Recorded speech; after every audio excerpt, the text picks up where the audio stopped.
So today we're diving into something really important. We're looking at financial stress, but through a much deeper lens. We're drawing from Rahkim Sabree's work on the About That Wallet podcast. And this is especially for you if you're, caught in the middle, managing money for your kids and your aging parents, that whole sandwich generation pressure cooker. Mm-hmm.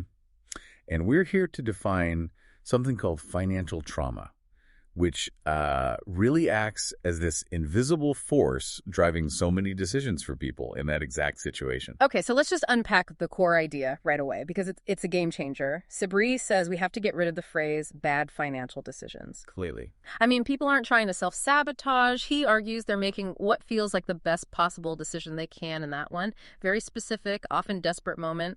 And that shift away from blame is so critical. Yeah. Because when you're under that kind of constant pressure, every choice feels huge, existential even. What's so interesting is how he defines it. Financial trauma is, it's any instance, whether you saw it or lived it, that negatively changes how you think about or interact with money. So it's way deeper than just a budget. It's the why behind what we do with our money. Exactly. The unconscious stuff. And when we look at the sources of trauma he talks about, a couple of them they jump right out for the sandwich generation. Let's start with the first one, the workplace trap. Mm-hmm. Workplace and employment. He calls it quiet cracking. It's that feeling that internal stress you feel when you have to stay in a toxic job. Right. Because you just can't risk losing that paycheck, not for a single month. Yeah, exactly. You might have the skills to leave, but you don't have the privilege to quit. That paycheck is covering a parent's sudden care bill and, at the same time, your kid's tuition.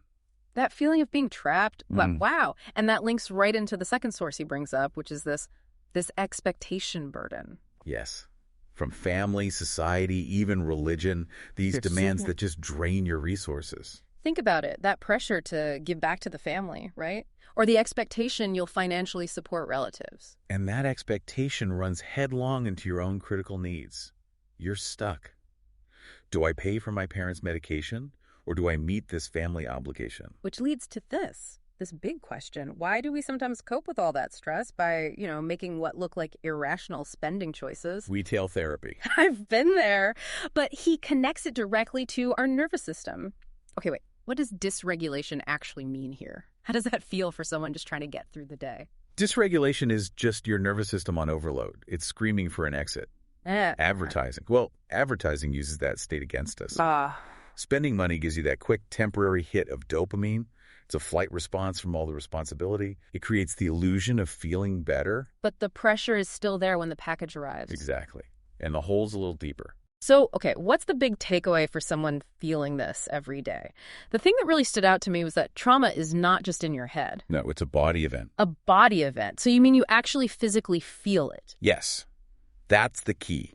The stress of balancing all of this is stored physically in your body. Right. So giving that feeling a name, like workplace financial trauma, that's the first step. It shifts the focus from what's wrong with me to focusing on what you can actually control, like maybe a career change or an investment strategy. Right. Well, you stop blaming yourself. And that connects to the bigger picture, as Sabree talks about, which is moving away from this idea that you have to handle it all alone. Radical individualism. Yes, this crushing idea that it's all on your shoulders. He pushes for collectivism. Which isn't just some abstract idea. For the sandwich generation, it's a survival tool. It means asking for help, building a community, and seeing these pressures for what they are. Systemic. Not personal failures. We've really just scratched the surface here. We've given you a new framework to think about your financial stress.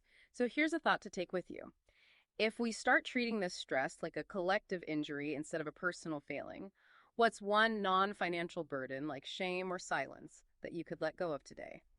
To dive deeper into the solutions and all 6 sources of trauma, we really encourage you to listen to the full About That Wallet, episode 320. Yeah. And if you found this deep dive helpful, please take a second to leave us a 5-star review. We hope you feel a bit more informed and maybe a little less overwhelmed.